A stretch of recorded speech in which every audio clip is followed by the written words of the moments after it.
이슈쇼 금요일의 코너, 한 주 동안 가장 화제가 된 말들을 통해서 이번 주 정치판을 읽어보는 순서죠. 말말말. 오늘도 두 분의 말 감별사 모셨어요. 더불어민주당 박성준 의원, 국민의힘 김은혜 의원. 어서 오십시오. 네, 안녕하세요. 심각한 표정으로 들어오셨어요, 두 분이. 제가 사실은 앞에서 뭐 정세균 후보나 김경진 특보하고 인터뷰를 했기 때문에 그 대리 고발 접수 의혹은 안 다루고 가려고 그랬는데 네네. 박성준 의원, 김경진 의원님 하실 예, 때 특보님 하실 때 화색이 만연하시더라고요. 박 의원님이 네. 제가요? 박 의원님이 꼭 하실 말씀이 있다고. 이 사건은 좀 간단하게 좀 정리할 필요가 있을 것 같아요. 예. 제가 말씀드리고 싶은데요. 일단은 윤석열 전 총장의 비판적이던 정치인들 그리고 그 부인에 대해서 검증 보도를 하고 있던 기자들을 대상으로 고발장을 작성해서 야당에 전달했다라는 게 팩트 아니겠습니까? 지금 뉴스에서 나온 그 사실 보도의 내용은 그겁니다. 그래서 이거는 뭐냐면 고발 사주 의혹이라고 하는 것을 이제 제기가 되는 건데 의혹은 풀어야 되는 거죠. 이 사건은 좀 우리가 민주주의의 기본 원리를 좀 살펴볼 필요가 있어요. 민주주의 기본 원리는 룰 오브 로예요. 법의 지배인데 이 법의 지배를 악용했을 경우가 어떤 거냐면 룰 바이 로가 되는 겁니다. 법의 사적인 자신들의 집단의 이익을 위해서 도구화했을 경우에 가장 큰 문제가 되는 건데 그럼 이 사건을 어떻게 바라봐야 되냐면 검찰권의 사유화를 넘어서 민주주의의 기본 원리를 훼손하는 의혹적이란 말이에요. 이것은요. 그래서 이것은 명백하게 밝혀야 된다. 이런 말씀 드리고 싶습니다. 김내 의원님도 뭐 한 말씀을 안 하실 수는 없을 것 같은데. 네, 잘 됐다고 모든 분들이 반색하고 계시더라고요. 민주당 분들이. 근데 윤석열 후보를 연결시키고 싶으시겠지만 아직까지는 드러난 증거나 팩트가 없기 때문에 이거는 진실 규명이 어떻게든 지켜봐야 된다. 아닐 땐 굴뚝에 연기나리 하시지만 뗄감조차 아직 찾지 못했다. 자, 이런 상황이라는 거 일단 입장만 짧게 확인하고 이번 주 두 분이 골라오신 말로 집중하겠습니다. 이번 주는 김은혜 의원이 골라오신 말부터 들어보죠. 저는 이분한테 그래서 묻고 싶어요. 이게 네. 거버먼트 서비스 제너럴 윌의 약자라고 네, 네, 네, 한다면은 네. 문재인 대통령은 GSGG입니까? 아닙니까? 그러니까 여기서 우리가 주목해야 될 것은 일개 초선 의원이 감히 국회의장은 사실 우리 국가 시스템이거든요. 네. 이런 쌍욕을 할 수 있다라는 것은 이 바탕에 뭘 믿고 있냐면 친문 강성을 믿고 있는 거거든요. 그러니까 저는 이것은 용서해서는 안 된다고 생각을 하거든요. 그래서 네. 분명하게 징계를 내려야 되고 징계도 중징계를 내려야 됩니다. 예, 진중권 작가의 목소리였습니다. CBS 저녁 프로그램이죠. 한판승부의 9월 1일 출연분을 김은혜 의원이 이번 주에 말로 골라오셨어요. 그렇습니다. 언론중재법 때문에 했습니다. 예, 그러니까 이 상황은 이제 어떻게 나온 상황이냐면 언론중재법을 다시 한번 여야가 고민해봐라라고 박병석 의장이 중재를 한 후에 민주당의 김승원 의원이 SNS에다가 박병석 GS 주지 요거에 대해 진중권 작가가 평한 그거네요. 네. 그러니까 이제 박병석 의장님이 언론중재법에 이제 제동을 걸고 이제 김 의원님 마음에 들지 않는다고 해서 이렇게 욕설을 하신 것 같은데요. 이게 가짜뉴스 잡아야 한다고 목청을 높이셨던 의원님 아니십니까? 근데 오히려 이분이 본인이 불리해지니까 저는 가짜뉴스를 양산하셨다라고 생각을 하고요. 더 이해하기 어려운 건 사과를 바로 하시지 않고 보좌진 분들이 상당히 고생하셨더라고요. 이게 사고는 의원이 치고 수습은 비서분들이 하고 얼마나 애쓰셨겠어요. 이 GSGG 누가 봐도 명백한데 이거를 어떻게든 끼워 맞추느냐고 가버먼트냐 뭐 이게 제너럴 윌이냐 제너럴 G냐 그 얼마나 고생하셨겠어요. 그 밑에 분들 힘드셨을 테니까 저는 의원님이 일단 비서진 분들한테 애썼다 미안하다라고 좀 사과하셨으면 좋겠어요. 이게 지금 저희가 지금 SNS에 보여드리고 있는데 김승원 의원이 첫 번째 저렇게 박병석 정말 감사합니다. 역사에 남을 겁니다. GS GG 쓴 다음에 고쳤어요. 한번 수정이 있었어요. 네. 그렇지만 가버너는 국민의 의지에 충실히 봉사할 의무가 있음을 잊어서는 안 됩니다. 이렇게 하고 한 번 더 바꿨나요? 가버먼트로 또 가지 않았나요? 한 번 또 바꾸고 뭐 이렇게. 저 제너럴 윌인가 제너럴 굿인가 그게 이 장자크 루소 일반 의지 말씀하시고 싶었던 것 같은데 저 제너럴 굿은 자파점에서 파는 자파예요. 뭐 신발이나 그런 거 있잖아요. 아니, 제너럴 굿이라는 용어를 많이 씁니다. 미국에서도 그렇고 왜 그러냐면 그래요? 공동선이라는 이것까지 옹호를 용어를 해주시면 안 되는 원래 거예요. 많이 쓰는데 이제 우리가 이제 약자를 썼을 경우에는 예. 오해와 오인의 어떤 살 수 있는 여지가 있는 거죠. 그래서 이분의 의도는 그렇지 않았을지라도 그렇게 또 해석될 여지가 있기 때문에. 잠깐만요. 네. 박성준 의원님. 사실은 지금 네. 김승원 의원이 사과를 하셨기 때문에 다들 GSGG가 개 어떻게 시작하는 욕설이라고들 다들 생각을 하고 있고 본인도 인정한 줄 알았는데 인정한 거 사과 아니에요? 발언을 아니 이제 뭐냐면 저는 이렇게 되는 것 같아요. 저 앞에 행간의 의미를 읽어보면 예. 실패했다. 이게 이제 지금 다시 한번 보여주면 뭐든지 그러고 통과시키겠다 했지만 감사합니다 했지 않습니까? 역사에 남을 겁니다. 이렇게 했지만 그런 표현을 가지고 또 해석을 해보면 김승원 의원은 그런 뜻으로 했다는 거 아니겠어요? 국민의 일반 의지, 이제 공동선을 위해서 봉사할 의무가 있다. 정치인은 그런 뜻으로 했는데 이것을 다른 분들은 해석하기를 이것을 이제 욕설로 해석하지 않았겠습니까? 그러면 김승훈 의원은 그 뜻을 좀 받아들여서 사과를 하는 것이 좀 마땅하다 해서 이제 사과한 것으로 알고 있습니다. 의원님. 자, 잠깐만요. 정리할게요. 그럼 김승원 의원은 가버너 서버즈 서브즈 제네럴 굿이라는 걸로 난 썼지만 오해의 여지가 있게 쓴 것에 대해서 사과한다는 입장이에요, 지금? 아니 그렇게까지 제가 뭐 해석할 필요는 없을 것 같고요. 지금 보면은 이제 제가 얘기하고 있는 것은 뭐냐면 약자를 썼을 경우에 그 언어의 의미가 오해와 오인의 소지가 분명히 있다. 그러한 부분을 아마 해명하고 해설하는 가운데서 나오지 않았나 이렇게 보고 있습니다.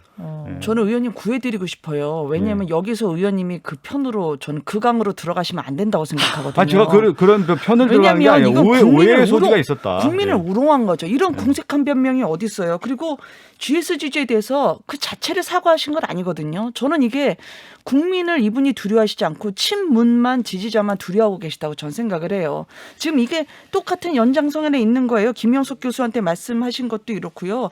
80세 직접 수명에 오래 사는 거 이거는 위험하다는 말이나 이거는요. 상식의 문제이고 원칙의 문제이기 때문에 이 GSGG를 제가 의원님한테 얘기했다고 생각해 보세요. 기분 좋으시겠어요? 이거는 국민분들한테는 이게 정말 이거는 당연한 거를 당연하지 않게 받아들이는 거. 그렇게 저한테 얘기했으면 정치 똑바로 하라 이렇게 받아들이고 열심히 할 것 같습니다.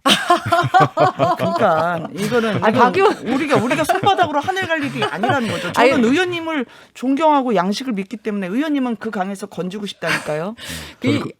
아니 저는 김승원 의원을 개인적으로 잘 알고요. 저하고 또 나이도 같고 의정 활동 같이 하면서 보면은 굉장히 이제 점잖은 분이고 우리가 알고 있는 그 전형적인 정치는 이런 정치를 하는구나. 아주 바른 정치인입니다. 제가 또 이렇게 우리 또 같이 의정 활동하는 김승원 의원을 저는 아주 좋게 생각하는 의원이기 때문에. 지금 그 청취자들이 그러면 이제부터 박성준 의원한테 GSGG 붙여도 다 이거 괜찮은 겁니까? 막 이 문자도 오는데. 또 정치인은 기본적으로 욕설을 많이 먹고 사는 직업이에요. 그래서 또 많이 욕설을 해주시면 또 잘 제가 수용하겠습니다. 왜 그러세요 또 셀프 왜 또 셀프 저격을 알겠습니다. 어쨌든 지금 항상 방송 끝나고 나면 또 나눠지지 않겠습니까? 저의 또 해석에 대해서 또 반론하는 분도 계시고 그러면 또 그걸 받아들이는 게 또 정치인의 숙명이고 운명이죠. 근데 의원님으로 떠나지 않고 의원님은 이재명 지사님, 이재명 후보님의 대변인이시기 때문에 그러면 이게 이재명 후보님도 왜 그러세요? 거기까지 나가시는 건 아니지 않습니까? 그러니까 우리가 사인이라는 건 없다는 거죠. 방송을 할 때 알고 보면 한 의원의 생각이 이렇게 드러났을 경우에 여러 해석이 있죠. 제가 예전에 저도 이런 일이 있었어요. 원래 이제 안중근 발언이 혹시 기억나실지 모르겠는데. 안중근 발언 기억나요? 제가 예전에 이제 안중근 의사 공부를 좀 했었거든요.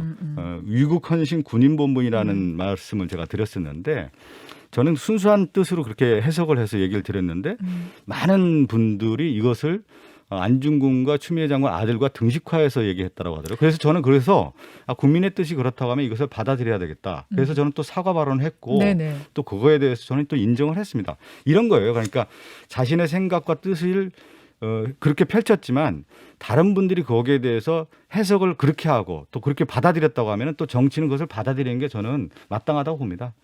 그러니까 사과가 실수했다. 이거는 제가 약간 그 당시에 제가 뭐냐면 저 개인적인 의견, 제 개인적인 사례를 얘기를 들어서 말씀을 드리는 거고 저는 이제 김승원 의원도 꼭 그렇게 했다라고 저는 생각하지는 않기 때문에 욕설은 아닐 것이다. 아닐 거라고 저는 왜 그러면 김승원 의원과 제가 친하니까 물어보셨을 거 아니에요. 이거 무슨 뜻으로 했어?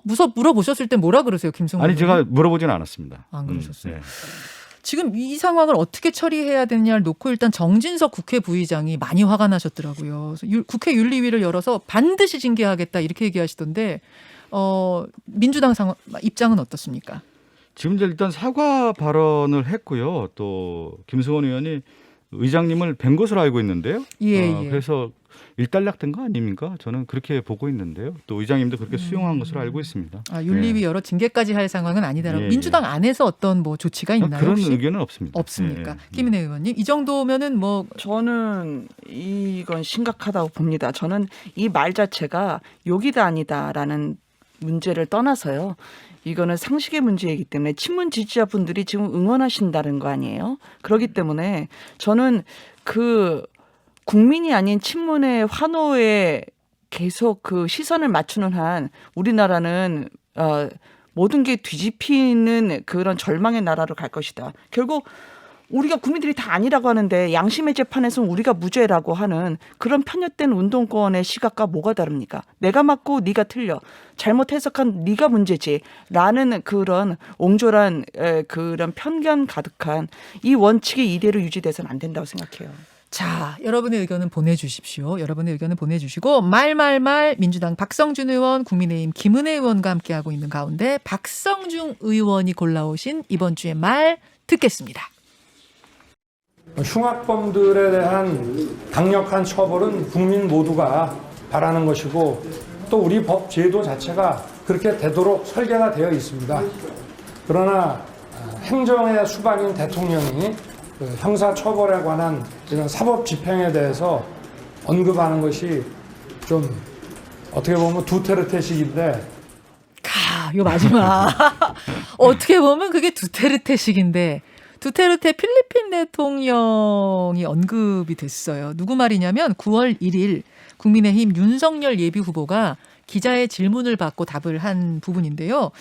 기자가 뭐라고 질문을 했냐면 그때 그 왜 20개월 여아 성폭행 사건 저희가 인터뷰한 거 있잖아요. 네네. 그거 링크를 홍준표 후보가 자신의 SNS에 걸면서 이런 사람은 사형시켜야 된다. 사형제 부활해야 된다. 요거를 윤석열 후보는 어떻게 생각하십니까? 라는 기자 질문을 받고 요렇게 답을 한 거예요. 예. 자, 이걸 왜 골라오셨을까요, 박 의원님? 저는 이제 생각은 언어의 집이라고 하지 않습니까? 예. 그러면 그 언어는 어떤 거냐면 단어의 조합이에요. 어떤 단어, 언어를 쓰느냐에 따라서 그 사람의 인식 구조를 하게 되는 건데 그러면 어떤 사례를 들었을 경우는 비교의 척도가 되지 않습니까? 예. 근데 예전에 우리나라가 이제 그 경제 성장을 고도화됐을 경우에는 일본에 이어서 아시아의 용 네 마리를 얘기했습니다. 용. 그래서 한국, 홍콩, 싱가포르, 대만 이렇게 비교를 했었죠. 어허. 그 비교를 했는데 그리고 지금 우리나라 같은 경우는 홍콩이라든가 싱가포르, 대만과 잘 비교하지 않습니까? 비교하지를 않아요. 지금은 그렇죠. 지금은 안 해요. 예, 예. 그리고 또 하나가 뭐냐면 민주주의 제도화에서도 미국 같은 경우는 2020년 대선 과정을 봤을 때 우리나라가 절차적 민주주의에 대해서는 완성도가 높다라고 하는 것이 우리 스스로 평가를 하고 있어요.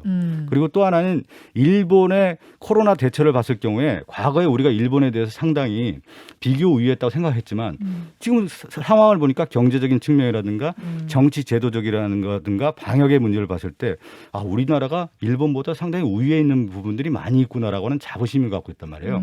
그래서 비교의 과거의 척도는 이런 아시아의 용, 일본 이런 선진 국가들과 비교를 했단 말이에요, 우리나라. 그래서 인식 구조가 이런 필리핀 국가가 비교를 하지 않아요. 그리고 지도자에도 마찬가지인 겁니다. 우리나라는 어떤 지도자들을 하냐면 스트롱맨 얘기 많이 했단 말이에요. 트럼프를 비교한다든가 그다음에 푸틴을 비교한다든가 아베라든가. 그러면 우리나라 지도자는 어떻게 가야 되느냐. 이렇게 하면서 얘기했고 또 하나는 오바마 대통령의 리더십이라든가 과거에도 보면 제3의 길을 걸었던 토니 블레어라든가 빌 클린턴을 얘기하면서 그들의 리더십, 그들의 제도 이런 얘기를 많이 나눴단 말이에요. 그래서 뭐냐면 우리의 정치 제가 깜짝 놀란 건 뭐냐면 여의도라든가 기자들에게도 두테르테라고 하는 용어를 쓰지를 않아요. 왜 쓰지를 않냐면 비교의 대상과 척도가 되지 않기 때문에. 그런데 이 용어가 왜 나왔을까라는 생각해 보면 이러한 인식 구조가 있는 거예요. 두테르테에 관련된 부분을 이 사람의 생각에는 어느 정도 들어와 있는 거예요. 그 단어가. 윤석열 후보 머릿속에는 두테르테 대통령이 들어와 있다. 뭐냐면 그런 인식 구조에 의해서 들어와서 그 언어가 나오는. 제가 얘기한 것처럼 생각은 언어의 집이고 언어는 단어의 조합이라는 말씀 쓰지 않았습니까? 그 지금 여의도의 정치인들 중에 두테르테를 비교하거나 생각을 하는 사람이 없어요. 그리고 필리핀을 비교하거나 이것은 우리는 국가가 어떻게 가야 될 방향과 지도자의 리더십에 대한 비교의 척도를 가지고 생각하는 것이 이 인식 구조를 봤을 때는 저는 깜짝 놀랐다. 그럼 필리핀을 좀 향하고 있는 거 아니냐 그런 말. 아니 필리핀을 향하는 것보다 그런 리더십 자체를 생각하지 않는 거죠. 일반 정치인들은. 아니 생각 속에 없다. 왜 그렇죠? 생각을 하지 않은 거죠. 그 보통의 정치인들은 그럼 당신이 모델로 삼는 정치인은 누굽니까? 하면은 자기가 따라야 될 리더십에 대한 생각을 하는 것이지 부정하는 리더십은 잘 생각하지 않는 거예요. 이 인식 구조에 들어왔다라는 게 저는 상당히 놀랍다. 비교 척도를 어떻게 이렇게 삼았을까라고 했을 때 보면은 이 윤석열 후보의 인식 구조가 어디까지 있는 것인지를 의문표를 던졌다. 이렇게 말씀드리고 싶습니다. 자, 김은혜 의원님.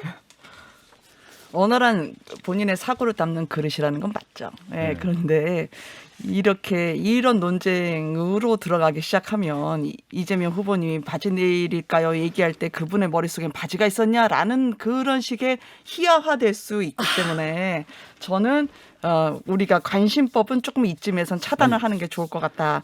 두테르테 말씀 드릴게요. 오늘 자꾸 이재명 후보가 소환이 되는데. 우리 그 환원법이라고 하잖아요. 아이고. 우리 김은혜 의원님은 늘 마지막 결론을 그렇게 하시려고 아니, 해서. 왜냐면 이 민주당 경선에서 기억 남는 게 그거밖에 없어가지고 죄송해요. 근데 네. 요즘은 그래도 이 비전을 제시하고 정책 제시하는 건 전 좋다고 생각합니다. 예, 응원하고요. 예. 다만 이 판은 물론 이제 국가 정상이 그렇게 얘기했다면 외교적 결례죠. 그리고 이제 야당이라 하더라도 그 부분에서 무한 자유롭냐? 그렇지 않다고 생각합니다. 그래서 적절한 말이었냐라면 그렇지 않을 수 있지만 그렇다고 해서 정말 좋지 않은 말이었다. 그렇게 생각 안 해요. 왜냐하면 두테르테 대통령 같은 경우에는 본인이 이 마약 혐의자에 대해서 즉결 처분을 했잖아요. 사법 시스템이라는 걸 아예 무시하고 국가 최고 권력자가 법 위에 올라섰죠. 그러면 이제 저는 홍준표 후보나 아니면 윤석열 후보나 본인들의 정치 언어로 저는 본격적으로 이제 원투 스트레이트를 날렸다고 생각합니다. 그러니까 경선 후보 간에 서로 잽을 날리면서 탐색전은 끝났기 때문에 조금씩 과감해진 거죠. 윤석열 후보 같은 경우에도 부자 몸조심하지 않고 이런 무게도 한번 던져보고 홍준표 후보님도 사실 국민들의 감정선이라고 하는 거에 대해서 정말 기발하게 그걸 포착하시고 자신만의 언어로 재련하시는 분이잖아요. 그리고 윤석열 후보 같은 경우에도 사법 시스템이라고 하는 건 권력자가 어떻게 좌지우지할 수 있는 게 아니다라는 그 본인이 갖고 있던 그런 평소의 철학이나 원칙을 얘기한 거기 때문에 저는 오히려 이게 사형제와 관련한 국가가 앞으로 논의해 볼 만한 아주 둔중한 주제가 던져졌다 생각해요. 이렇게 보는 거죠. 이제 사형제에 대해서 사실 우리나라 의견이 이제 분분합니다. 이런 흉악범에 대해서는 어떻게 처리할 것인가에 되는데 그렇죠. 저는 홍준표 후보가 네.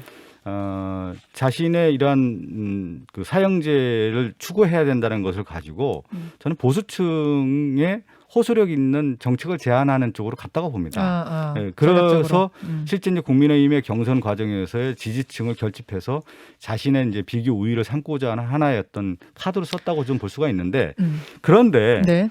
그 과정에서 윤석열 후보가 이 홍준표의 발언을 제가 얘기하잖아요. 비유라고 하는 것은 이해와 공감을 얻어야 되는 건데 그 표현 자체가 우리가 대상으로 하는 모델로 하고 있는 국가라든가 지도자가 아니기 때문에 스스로 뭐를 하게 되냐면 홍준표도 격화시키는 거고 자신도 격화시키는 언어예요. 보통의 언어는 뭐냐면 자신의 우위를 점유하기 위해서 고도의 언어를 쓰는 건데 이 언어는 뭐냐면 저급의 언어라는 거예요. 제 얘기는. 그래서 이 인식 구조가 보통의 정치인의 인식 구조와는 좀 다르다라는 얘기를 말씀드리는 겁니다. 저는. 예. 왜 그러냐면 다른 사람을 비교해서 제가 우위에 서고자 하는 것들이 있는 거기 때문에. 그런 앞으로 말씀을 드리는 거예요. 두테르테를 얘기하면 안 되는 건가요?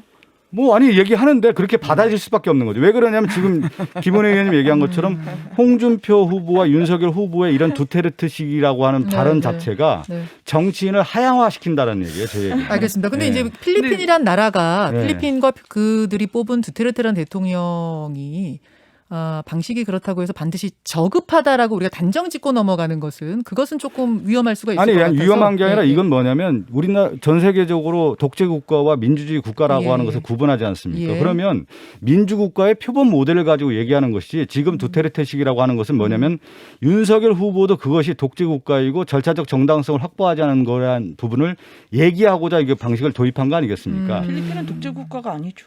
필리핀 독재 국가죠. 아니 지금. 그러니까 두테르테라고 하는 것이 독재 국가라고 민주적인 하는 게 절차 과정을 거치지 않고 법적으로는 강한 리더십을 사법 통해서 체계를 갖고 있지만 두테르테 리더십 자체가 굉장히 즉흥적이고 전체주의적으로 가죠. 그러니까 근데 그걸 독재국가 전체주의 국가라고 지금 하고 있지 않습니까? 두테르테식이라고 하는 것은 그러니까 그런 법 표현을 쓰는 체계를 거죠. 권력자의 사의에 의해서 악용하는 부분에 대한 그 문제는 우리가 앞으로 지켜가야 할 기준이다라는 그런 측면에서는 충분히 제기할 수 있는 거죠.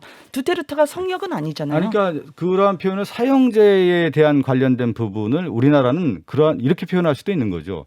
우리나라 수준이 인권에 대한 부분이 워낙 커졌기 때문에 이 사형제에 대한 논란이 있다. 그럼 대통령 후보로서 그런 표현을 좀 쓰는 게 맞다 저는. 알겠습니다. 네. 자, 그 정도, 여기까지 그 정도 일단 얘기하죠. 여기까지 요 네. 말에 대한 평가를 한 다음에 저는 한 2분 정도 남았는데 요 얘기를 해보고 싶어요. 예. 결국 윤석열 대 홍준표, 그렇죠. 홍준표 대 윤석열, 국민의힘에서 두 주자 간의 여론조사 지지율 차이가 좁혀져 가면서 지금 두테르테 논쟁도 나온 거거든요. 자, 최근의 여론조사 표 한번 보여주십시오. 예, 최근 겁니다. 이게 8월 30에서 9월 1일 사이에 성인 남녀 1,012명을 대상으로 엠브레인 퍼블릭, K스탯 리서치, 코리아 리서치, 한국 리서치 4개 여론조사 기관이 한 거예요.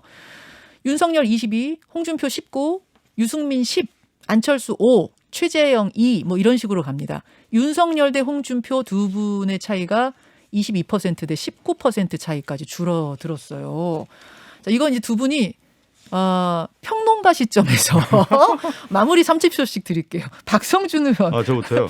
예, 남의 당이지만. 이건 명확하게 나오는 겁니다. 윤석열 후보가 정치 신인으로서 국민의힘에 지금 들어와서 예. 국민의힘에 있는 지지층들이 볼 때 본선 경쟁력이 있겠느냐, 정치적 실체에 대한 불안감을 느끼는 거예요. 그러면 어허. 불안감을 느꼈을 경우는 뭐냐면 대안을 찾는 겁니다. 그래야 대안을 찾아서 새로운 기회를 주고자 하는 의지의 발현이 지금 홍준표의 지지율로 나타나고 있다. 평론가 시점. 자, 김은혜 의원님. 흥행 측면에서는 감사하다고 생각하고요. 네, 그렇습니까? 네. 그렇지만 이 네거티브가 너무 과하게 가서 이게 서로에게 독이 되지 않도록 저희가 제가 선관위원인데요. 예, 예. 이 솔로몬의 지혜가 참 필요한 시점인데 이게 참 정치가 어렵더라고요. 네.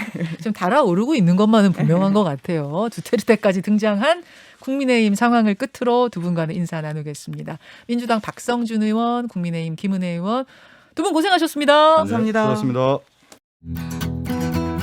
김현정의 뉴스쇼는 청취자 여러분의 참여로 이루어집니다. 트위터, 페이스북, 레인보우 게시판, 그리고 단문 50원, 장문 100원의 유료 문자 샵 1212, 우물정 1212 통해 참여하실 수 있습니다. 김현정의 뉴스쇼, 여러분과 함께 만듭니다.